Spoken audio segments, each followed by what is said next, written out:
when the BRICS came together initially, that was back in 2008. That's before the rapid deterioration of the geopolitical conditions. And what we wanted initially at the time, I can tell you because I was participating in that from the very beginning.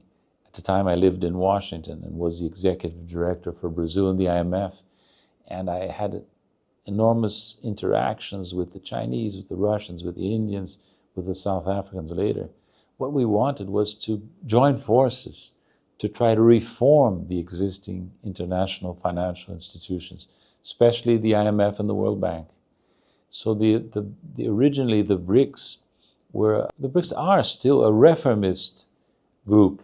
We don't want to break with the West. The West wants to break with us, perhaps, but we don't want a confrontation with the West. So we tried, and we did make some progress back in 2009, 2008, 2009, 2010, when the West needed us, needed China, needed Russia, needed Brazil, needed India to support it in that enormous financial crisis they were facing in 2008, 2009, after the Lehman episode, the Lehman breakdown. Now, as time went by, we noticed that our attempts to reform the Western Washington-based institutions, the World Bank and the IMF, were stalling. To give you an idea of how stalled these reforms are, the last time that any significant progress was made in changing IMF governance was in 2010, 16 years ago.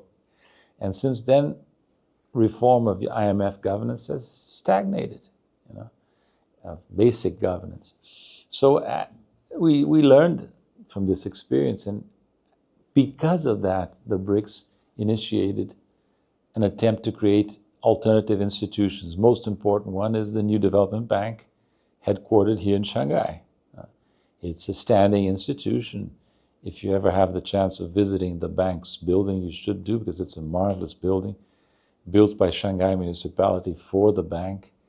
It stands tall here in Pudong, and it has 300 employees. It has constituted regional centers in Brazil, in South Africa, in Moscow, in India, and a representative center in Beijing as well. It has approved many projects, especially in sustainable development.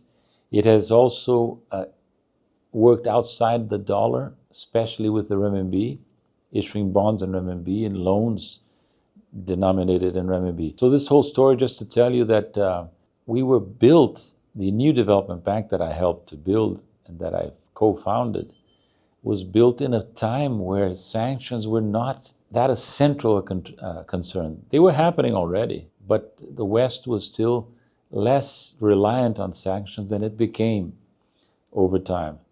So when the West started to use the dollar, use the Western financial system systematically against any country that was seen as not behaving according to their wishes, this created a new situation, a situation that we did not actually foresee when we created the New Development Bank.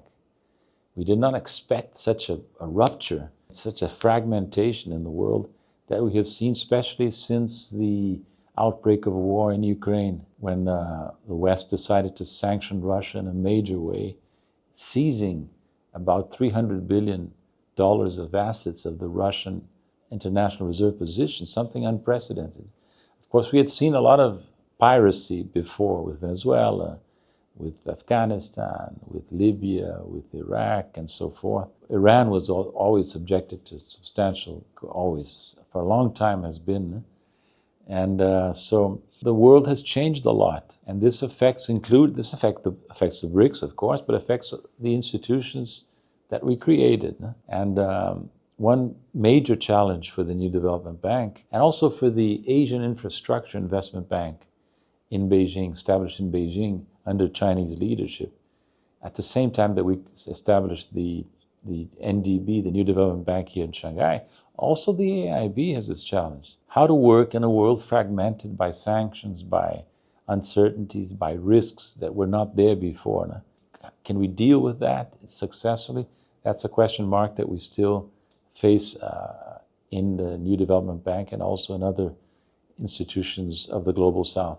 Well, the Global South is a vast concept. It comprises all countries that are not high-income countries, all countries outside the political West or the collective West. That includes Latin America and the Caribbean. It includes Sub-Saharan Africa. It includes Northern Africa. It includes Western Asia, Southeast Asia, China, Mongolia, Russia. The term Global South is geographically not very good, because most of the countries of the so-called Global South are in the north of the planet. But the Russians even prefer the term world majority to Global South, because the so-called Global South is indeed the world's majority. The collective West, which is basically Canada, United States, Western Europe, Japan, Australia, New Zealand, Israel, Singapore, high-income countries that are associated with the leadership of the United States, these countries are only about 15% and falling of total world population. But having said that, these figures may be misleading, because it is a fact that the Global South is highly heterogeneous in terms of level of development, in terms of geography, in terms of culture, in terms of history, in terms of links with the West. It's important to realize that many countries of the Global South are vulnerable. Some are extremely vulnerable to Western pressure. No? For example, those that depend on support from the Washington-based institutions.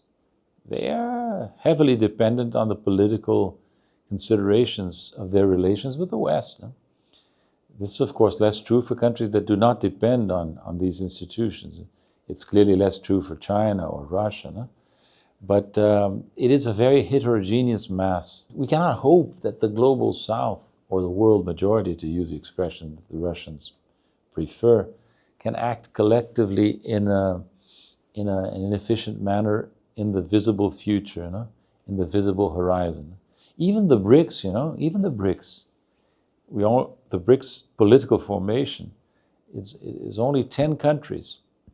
But these 10 countries are also very heterogeneous. They include, for instance, India, one of the founding members of the BRICS, that has very close ties to the United States and relies a lot on what they believe to be a special relationship with the United States. The other country that I would mention in that context is UAE, the United Arab Emirates, that were invited to join the BRICS in 2013. The UAE is a very close political ally of the United States, as we have seen now in this war that the United States and Israel started against Iran. And this may change, but the UAE is part of the political coalition that is led by the United States. So some countries in the BRICS are very Western-oriented. I'll give you just two other examples. Ethiopia and Egypt are part of the BRICS now, since 2014. These two countries are IMF adjustment programs. Now, I was 8.5 years in the IMF as executive director for Brazil and other countries, and I can tell you, the IMF is, of course, a technical institution. It has a good technical basis for its work, but it is also a political institution, heavily dependent on the control of the United States and Europe, especially the United States.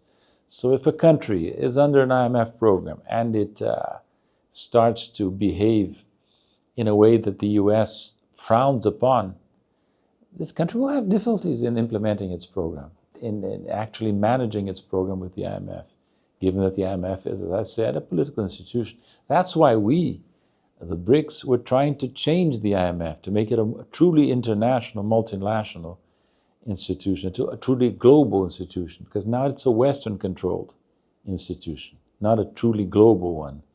And there's no prospect for that. So heterogeneity of the Global South, and especially and even of the BRICS, is something clear that makes our joint action often very difficult.